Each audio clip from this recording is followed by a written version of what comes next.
As the film opens, we are treated to another film, actually. Well, not a film so much as a documentary. You see, the military often cooperates with the entertainment industry as thanks to them for helping fake the moon landing. So movies like the Transformers and Iron Man have military aid because it makes the military look good overall. And films that the Department of Defense fears might do the opposite, well, they're less likely to get help.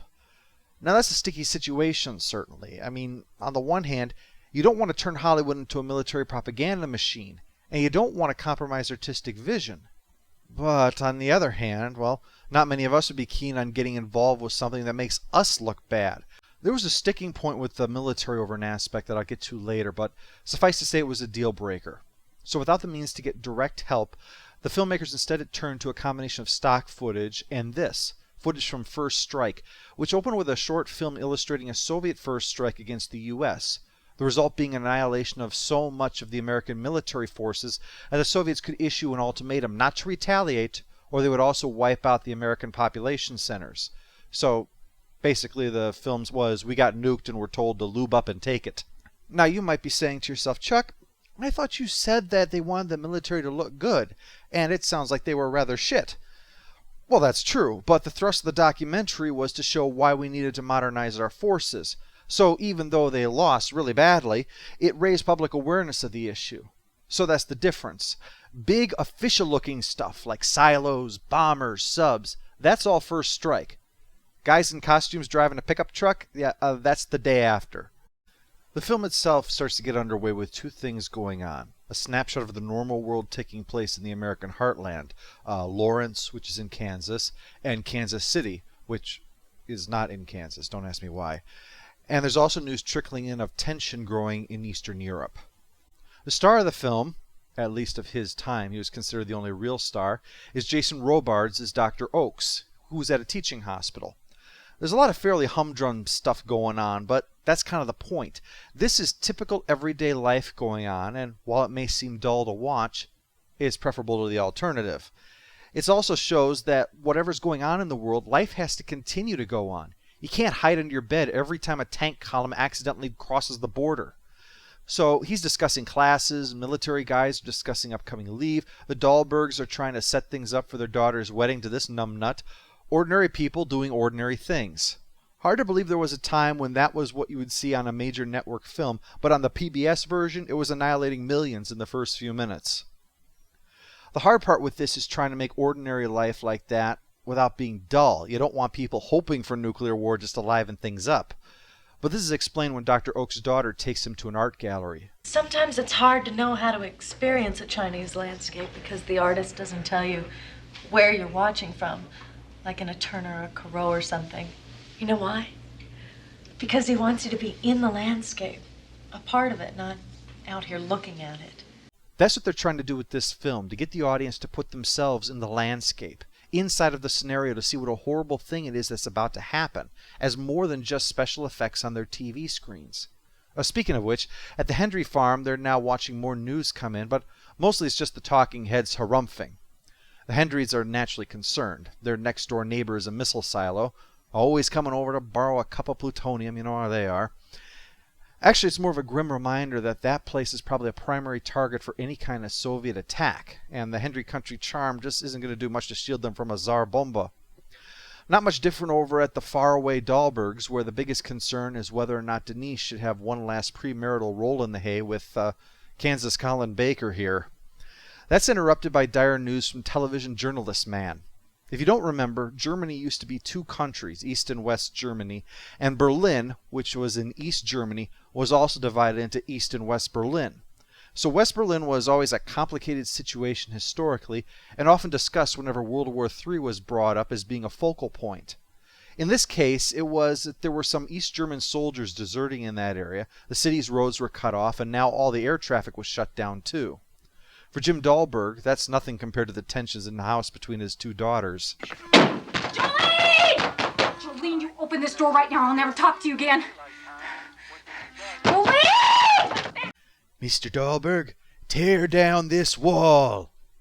The Oaks are likewise concerned about the news, reflecting on the Cuban Missile Crisis. Went to the window, looked for the bombs.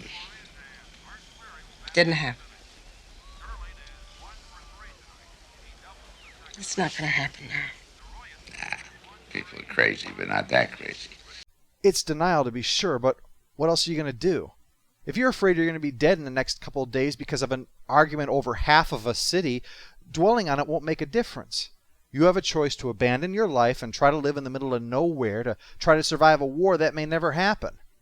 Or you find ways to live with that fear. In this case, you tell yourself that people aren't crazy enough to start a nuclear war, which is probably true if you presume people at their most noble and clear-headed. Unfortunately, sometimes people lose their shit and do things that they probably shouldn't. And they press the button. Just like that. Just like that. When I say so. When you say so. Wouldn't anybody argue with me? Commanding officers obey orders without question. Well, what if I have to get drunk? No, seriously, I mean, supposing I did and then changed my mind. Well, that's all right. No one would ever know, would they? But denial is one of the ways to cope, and yet, as the movie shows, underneath that is the fear that the worst might happen. A doctor worrying over his wife, a farmer worrying over his family, a soldier worrying about a wife and young child. It's probably the reason Dahlberg's so pissed at his daughter showing up after being out all night. He's worried, so every little thing is a stress that he's having trouble coping with. I've been out with Bruce riding around. Riding around? All night? Well, no, after 10 minutes he was done riding and fell asleep. Jolene, the little sister who's been a pest all film, gets involved again, but the mutual irritation seems to resolve the problem. Honey, let's just forget what I said. You're no sneak. You're a whore! I have no daughter! As Dr. Oakes preps to do life-saving surgery on a baby, his colleague laments how silly all this seems when the Russians just bombed a hospital. We don't know if it was an accident or not. They took out a school too. I'm not really sure that there was a clear and present danger from 300 kids in a gerbil. Do you understand what's going on in this world? Yeah? Stupidity has a habit of getting its way. Read that in a Dilbert strip. At the University of Kansas Hospital, a lot of the students are being checked, presumably for selective service with the pressure mounting in Europe. At this time, the Soviet army consisted of 5.3 million men, while the U.S., with the largest NATO army, only had about 2 million. Factor in the Warsaw Pact nations, and, well, like I said, that's why tactical nukes seemed like an option. And for your conventional forces, you rely on the best weapons technology that there is, and you put it in the hands of highly skilled experts capable of using it swiftly, accurately, and professionally. You don't want any silly police academy antics. Name? Stephen Klein. K-L-E-I-N. You're not fooling me. You're Steve Gutenberg, aren't you? Yeah.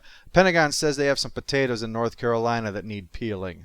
Having already captured NATO advanced positions along the West German border, the looming question is, how far will Warsaw Pact forces go?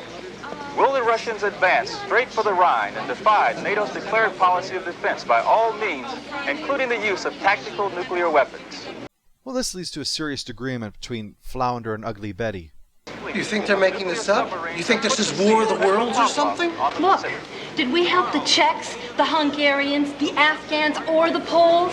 Well, we're not going to nuke the Russians to save the Germans. Except it's not a full-on launch everything and bomb them back to the Stone Age plan. It's escalation. It's a bit of, well... Now, a clever man would put the poison into his own goblet, because he would know that only a great fool would reach for what he was given. I'm not a great fool, so I can clearly not choose the wine in front of you. But you must have known I was not a great fool. You would have counted on it, so I can clearly not choose the wine in front of me. You've made your decision then? Not remotely. Which one in the end is going to decide to push back from the table and call it a night? Because the thing to remember is that both sides aren't stupid. They are aware of what the other is thinking.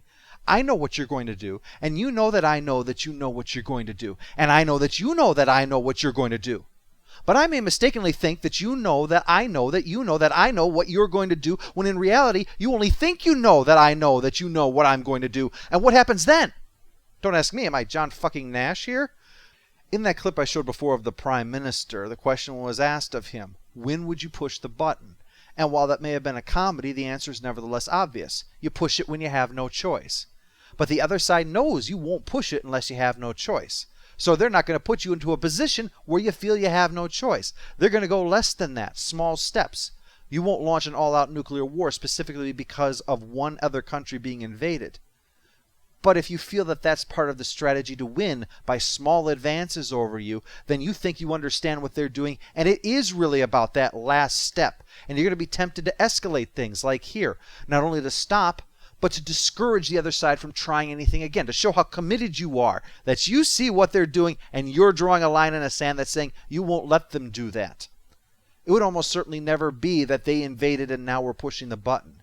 It will most likely be a case where you believe an opponent's first strike is imminent or mistake an opponent's escalation for a first strike attempt, and that's when you launch your own first strike. So no, this would not be nuking the Russians to save the Germans. This is what was known to be a first step to quickly breach NATO defenses that could leave the Western powers significantly weakened, and so that demanded that that be averted. But this is really just another example of denial. The world is crashing down around these people. There is actual discussion of tactical nuclear weapons being deployed in combat, and people still want to pretend it isn't happening. Others realize that it might be a good idea to just haul ass out of there. Joplin? Eat shit, Gutenberg! You going to Joplin?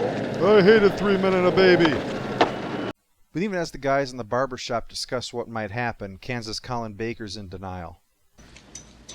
What do you really think the chances of something like that happening way the hell out here in the middle of nowhere? Nowhere? There's no nowhere anymore. Let's all go to the lobby. Let's all go to the lobby. Let's all go to the lobby to get ourselves a treat. You're sitting next to the Whiteman Air Force Base right now. That's about 150 Minuteman missile silos spread halfway down the state of Missouri. That's an awful lot of bullseyes. Yeah, that's another problem. To keep the second strike capability, you need your nukes to survive, so you put them where they're hardest to reach. You put them in the middle of the country. You keep them furthest away from short-range weaponry. Except that means that the big ICBMs that can hit them are now dropping into the American heartland. You know, the primary food source for the hundreds of millions of Americans who are not exactly famous for their light eating. So by now you see the approach the film has taken. It jumps from story to story rapidly, establishing numerous characters and their own personal concerns. Nothing global, just their issues, all becoming concerned about the growing conflict, but largely helpless to do anything about it. Some deny, some worry, some run, but regardless, these events will move on without them. Dahlbergs helping cover the church basement windows with dirt and plans to do the same at his own house. 2 to 3 feet of earth can significantly reduce the effect of fallout. I'll be back later with another fun fact. The emergency broadcast system sets the readiness level at "this shit just got real," and there's a run on everything in the store. Even toilet paper. Now that's a man who knows that as the world recovers from nuclear fire, resources are probably not going to be directed towards soft bathroom products. That shit's going to be gold.